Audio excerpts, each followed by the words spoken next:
بسم اللہ الرحمن الرحیم۔ السلام علیکم محترم ناظرین، آج کا ہمارا موضوع ہے مومن خاتون کی بے مثال استقامت۔ شب معراج میں جب رسول کریم صلی اللہ علیہ وآلہ وسلم ایک نہایت خوبصورت اور وسیع و عریض محل پر سے گزرے تو اس کی معطر فضاؤں نے سب کو حیران کر دیا۔ وہاں کی بینی بینی خوشبوئیں نہ صرف یہ کہ محل کے ماحول کو مہکا رہی تھیں بلکہ گزرنے والوں کے دماغوں کو تازگی کی شادابی عطا کر رہی تھی۔ آپ صلی اللہ علیہ وآلہ وسلم نے متعجب ہو کر جبرائیل علیہ السلام سے پوچھا، یہ کس کا ٹھکانہ اور کس کی ملکیت ہے؟ انہوں نے ارشاد فرمایا، یہ فرعون کے گھر والوں کی معیشتہ اور ان کے معصوم بچوں کا محل ہے۔ سبحان اللہ! مومنہ خاتون یہ محل جس میں اس کی اور اس کے معصوم پھولوں کی روحیں ہنسی خوشی سے برزخی زندگی بسر کر رہی ہیں، دراصل یہ اس قربانی کا بدلہ اور صلہ ہے جو اس نے ایمان قبول کرنے کی خاطر دی۔ دولت دنیا سے محروم اور دولت ایمان سے مالا مال یہ خاتون اپنے پھولوں جیسے خوبصورت اور کبوتروں کی طرح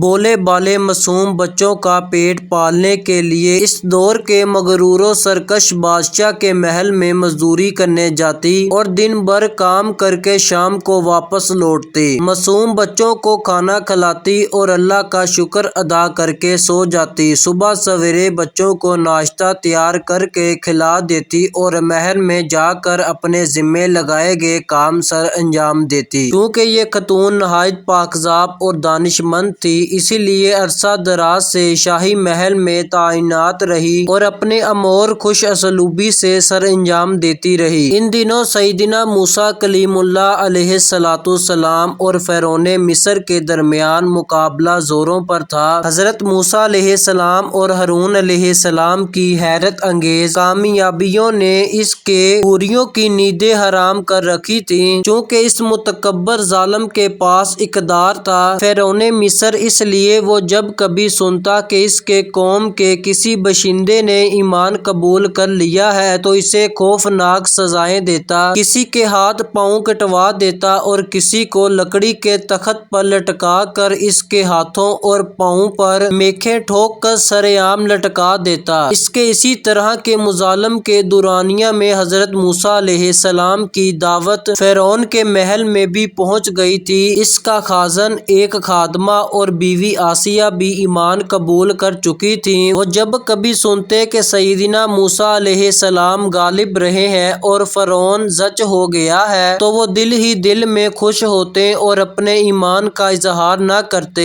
مبادا کہ فرعون کو بنک پڑ جائے اور وہ انہیں عذاب کی چکی میں پیس ڈالے۔ فرعون کی قوم میں سے ایمان قبول کرنے والی مومنہ خاتون شاہی محل کی خواتین کو کنگھی کیا کرتی تھی۔ ایک روز وہ فرعون کی نوجوان اور نازک مزاج بیٹی کو کنگھی کر رہی تھی کہ اچانک اس کے ہاتھ سے کنگھی گر گئی۔ اسے اٹھاتے وقت بے ساختہ اس کی زبان سے بسم اللہ نکل گیا۔ جب فرعون کی نازک مزاج اور شوخ و طرار بیٹی نے یہ کلمہ سنا تو چونک پڑی اور پوچھا، یہ اللہ کون ہے جو میرا، تیرا اور تیرے باپ کا رب ہے؟ مومنہ نے جواب دیا، وہ کہنے لگی، کیا میرا باپ سارے لوگوں کا رب نہیں ہے؟ جی نہیں، بلکہ لوگوں کا رب تو وہ ہے جو مجھے، تجھے اور تیرے باپ کو روزی دیتا ہے۔ اچھا، اس کا مطلب یہ ہے کہ تو میرے باپ کے علاوہ کسی اور کو رب سمجھتی ہے؟ جی ہاں، میرا، تیرا اور تیرے باپ کا رب اللہ ہی ہے۔ یہ سن کر فرعون کی لڑکی شیخ پا ہو گئی اور اس نے اپنے باپ کو اطلاع کر دی۔ فرعون جو کہ اس ایمان کا مقابلہ محل سے باہر کر رہا تھا، جب اسے اطلاع ملی کہ موسیٰ کی دعوت تو میرے محل میں داخل ہونے لگی ہے اور میرا کھانا والے بھی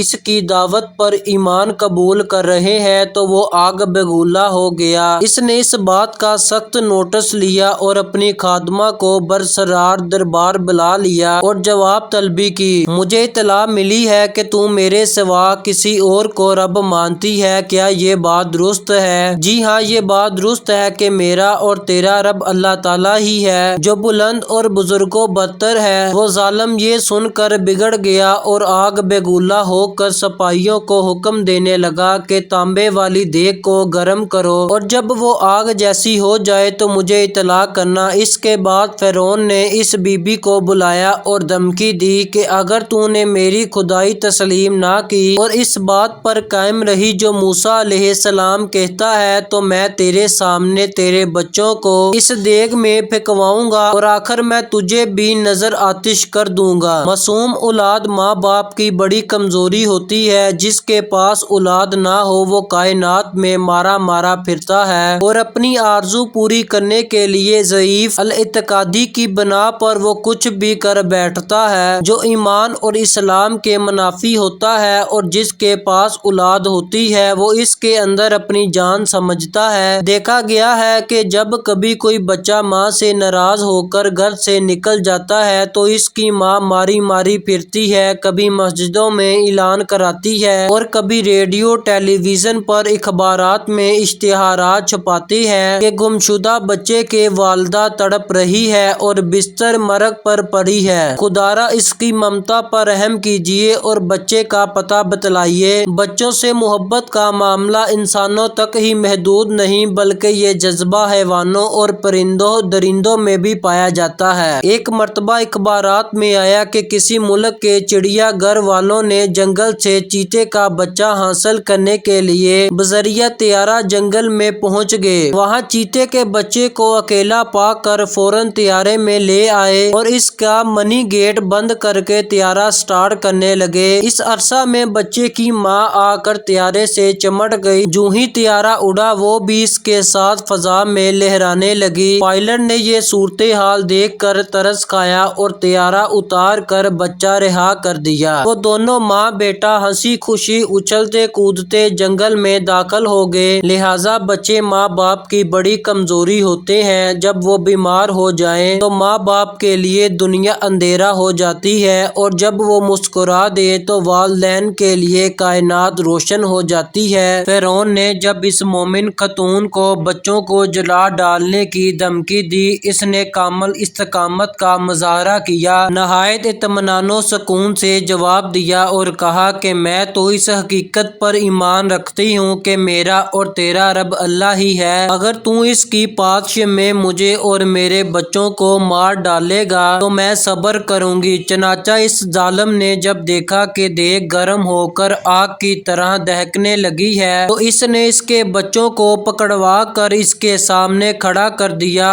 اور کہا کہ اب بھی وقت ہے، موسیٰ کے دین سے پھر جا اور بچوں کے ساتھ زندگی گزار۔ لیکن یہ خاتون نہ تو بچوں کے بغیر رہ سکتی ہے اور نہ ایمان کے بغیر۔ چنانچہ اس نے ایمان کی خاطر اپنی اور اپنے بچوں کی جان کی قربانی دینے کا عزم کر لیا اور کہا کوئی بات نہیں، تو جلانا چاہتا ہے تو جلا دے، اس ذات پاک پر تو میری جان بھی قربان ہے، البتہ اس نے اتنی درخواست کی کہ میری اور میرے بچوں کی ہڈیوں کو ایک ہی جگہ دفنایا جائے۔ فرعون نے کہا ٹھیک ہے، تو نے عرصہ دراز تک ہماری خدمت کی ہے، اس کے صلے میں ہم تیری یہ درخواست منظور کرتے ہیں۔ اس کے بعد لائن نے اس کے ایک معصوم بچے کو دہکتی ہوئی دیگ میں پھینکوا دیا، آن کی آن میں اس کے معصوم کی ہڈیاں نظر آنے لگیں۔ فرعون انتظار کرنے لگا کہ اب یہ خاتون میرے پاؤں پکڑ کر منت سماجت کرے گی، لیکن اس اللہ کی بندی نے اس جاں نکاح صدمے کو نہایت استقلال سے برداشت کیا اور صبر و شکیب کا مجسمہ بنی رہی۔ پھر اس نے دوسرا بچہ بھی پھینکوا دیا، لیکن یہ حرف اف تک زبان پر نہ لائی اور ایمان پر قائم رہی۔ اس کے بعد فرعون نے تیسرا بچہ پھینکوا دیا، وہ بھی آن کی آن میں جل گیا اور اس کی ہڈیاں صاف نظر آنے لگی۔ جب اس نے دیکھا کہ یہ تو ٹس سے مس نہیں ہوتی تو اس کی آتش غضب بھڑکی اور چوتھا بچہ بھی دیگ میں پھینکوا دیا۔ سب سے آخر میں چھوٹے بچے کی باری آئی اور وہ اس وقت اپنی ماں کی چھاتی سے دودھ پی رہا تھا۔ فرعون کے سپاہیوں نے جب اسے ماں کی گود سے چھینا اور اسے گھسیٹتے ہوئے دیگ کی طرف لے جانے لگے تو ماں کے صبر کا پیمانہ لبریز ہو گیا اور اس کے سامنے دنیا اندھیرا ہو گئی اور قریب تھا کہ وہ دیوانی ہو جاتی، لیکن بچے کو اللہ تعالیٰ نے قوت گیائی عطا فرمائی اور وہ بولا امی جان صبر کرو، حق تعالیٰ شان کی راہ میں قربانی دینا افضل نیکی ہے۔ اسے صبر آ گیا، آخر میں اسے بلا کر کہا گیا اب تو تیری عقل ٹھکانے آ گئی ہوگی۔ اس نے جواب دیا جی ہاں میری عقل ٹھکانے پر ہی ہے۔ اسے صبر آ گیا، آخر میں اسے بلا کر کہا گیا فرمایا اب تو تیری عقل ٹھکانے آ گئی ہو گئی؟ اس نے جواب دیا جی ہاں میری عقل ٹھکانے پر ہی ہے اور میں اسی بات پر ثابت قدم ہوں کہ میرا اور تیرا رب اللہ ہی ہے۔ فرعون یہ بات سن کر مزید بگڑ گیا اور اسے بھی بچوں کے ساتھ پھینکنے کا حکم دیا گیا۔ چنانچہ جب اسے بھی دیگ میں پھینک دیا گیا تو فرعون کی بیوی